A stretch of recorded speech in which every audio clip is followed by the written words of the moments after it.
Welcome back to my channel. Today we will explore the stunning chrome nail art. Have you ever faced the issue of chrome sticking to your nails, obscuring your carefully crafted design? In this video, I will guide you through the essential do's and don'ts of achieving flawless chrome nail art. Begin by applying the first layer of gel polish, cure it for 30 seconds, followed by a second layer cured for 60 seconds. The critical step lies in removing your stickness from the gel polish using acetone, ensuring a clean canvas for your design. I have carefully selected a heart and a sparkling star as the focal points of our nail art. Once these chosen elements are placed on the nails, the next step involves delicately rubbing chrome powder onto the design.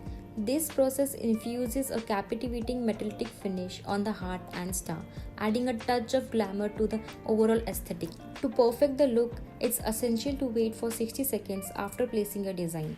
Following this, remove any excess chrome powder to reveal a polished and refined nail art masterpiece. Now, apply a top coat and cure it for final 30 seconds. Observe the stunning transformation of the design. If you found this video enjoyable, please like, share and subscribe to my channel. If you have any specific nail art tutorial request, feel free to let me know in the comment section. I will gladly address and create for you.